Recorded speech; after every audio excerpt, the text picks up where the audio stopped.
আপনি জানলে অবাক হবেন, চীনের দক্ষিণ সাগর সেই সময় একদম শান্ত।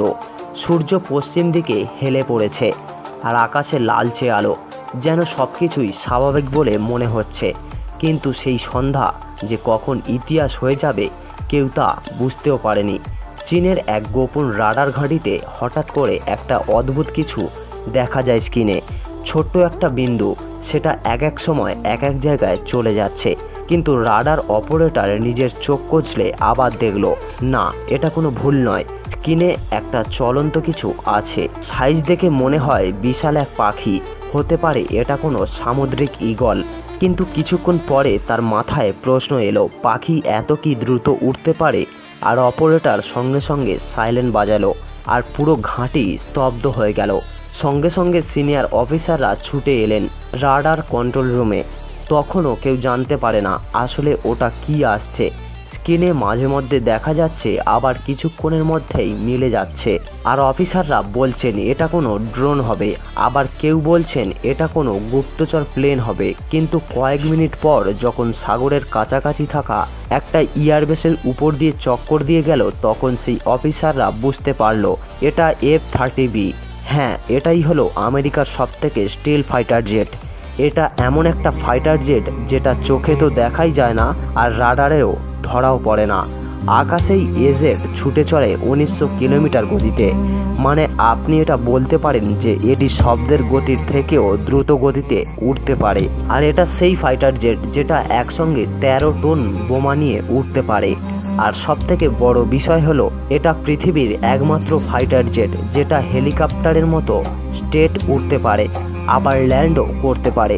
তবে এটা হতে পারে এই সন্ধ্যায় এটা হয়তো যুদ্ধ করতে আসেনি, তাই কিছুক্ষণের মধ্যেই এটা আবার রিটার্নও চলে যায়। এই প্রথমবার আসার সময় চীন একটু বিভ্রান্ত হয়ে পড়ে। কোনো অফিসাররা বুঝতে পারেনি যে এটা কেন এসেছিল আর কি উদ্দেশ্যে এসেছিল। রাডার ব্লিপটা মাঝে মধ্যে আসে, আবার সে চলেও যায়। কিন্তু F-30B তার কাজটা সেরে নেয়। চীনের নৈহাটি এয়ারবেস রাডার টাওয়ার সব জায়গায় চক্কর মেরে ফটো তুলে নিয়ে ফিরে চলে যায়। কিন্তু এটা যে আবার আসবে সেটা চীন ভালোভাবেই আন্দাজ করেছিল। ঠিক কিছু ঘন্টার ব্যবধানে F-30B আবার ফিরে আসে। এবার আর নিচু দিয়ে নয়, বরং মাঝামাঝি উচ্চতায় আর একটু বেশি সাহস নিয়ে। হয়তো ওরা ভেবে নিয়েছে যে আগের বার তো কিছুই হয়নি, এবারও হয়তো কিছুই হবে না। কিন্তু এবার চীনের আসল খেলা শুরু করলো। চীন নিজেদের লুকানো অস্ত্রগুলো বের করলো, আর এমন একটা রাডার সিস্টেম যা তারা বহু বছর আগে আমেরিকার কাছ থেকে কিনে নিয়েছিল। হ্যাঁ, আপনি বলতে পারেন যে সেই সময় চীন আর আমেরিকার মধ্যে মোটামুটি ভালোই সম্পর্ক ছিল। আর সেই সময় চীন আমেরিকার কাছ থেকে কিছু উন্নত মানের রাডার হিট সিগন্যাল ডিটেকশন আর ইলেকট্রিক ওয়েভ কিনে নিয়েছিল। তবে কেউ জানতো না যে চীন এইগুলো নিয়ে নিজেদের মতো করে আপডেট করেছে। কিন্তু F-35 যখন দ্বিতীয়বার ফিরে আসে, তখন চীনের এই নতুন রাডার পরিষ্কারভাবে ট্র্যাক করতে শুরু করে। স্ক্রিনের ডট একেবারেই স্পষ্ট। একজন কর্মকর্তা সিগন্যাল দিয়ে বলেন যে লক অন, আর সঙ্গে সঙ্গেই সুপারসনিক মিসাইল সিস্টেম রেডি হয়ে যায়। F-35 তখন বুঝে যায় যে তারা ধরা পড়ে গেছে, আর সে তখনই দ্রুত দিক বদলাতে থাকে এবং হাই স্পিডে বেরিয়ে যায় সাগরের দিকে। F-35D যখন স্পিড বাড়িয়ে সাগরের দিকে ফিরে যাওয়ার চেষ্টা করছিল, তখন চীন একেবারে শেষ মুহূর্তে শেষ সিদ্ধান্ত নিয়ে ফেলে, এবার আর ছেড়ে দেব না।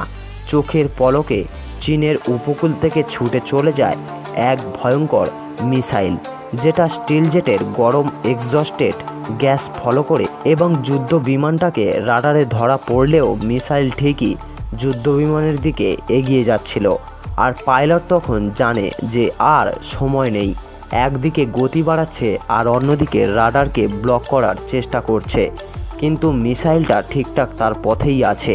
কিন্তু মাত্র কয়েক সেকেন্ডের ব্যবধানে পুরো আকাশ জুড়ে বিস্ফোরণের শব্দ শোনা গেল, আর আকাশের মাঝখানে আগুনের গোলা এবং ধোঁয়ার স্তূপ, আর চারিদিকে ছড়িয়ে পড়া ধাতব ধ্বংসাবশেষ। F-35 তখন আর ছিল না। চীন সেটা নামিয়ে আনলো এমন এক মিসাইল দিয়ে যেটা তৈরি হয়েছিল বহু বছর আগে আমেরিকার কাছ থেকে প্রযুক্তি দিয়েই। এই দুর্ঘটনা বিশ্বের বড় বড় কয়েকটি গণমাধ্যম বের করলেও সেটা পরবর্তীতে সরিয়ে ফেলা হয়।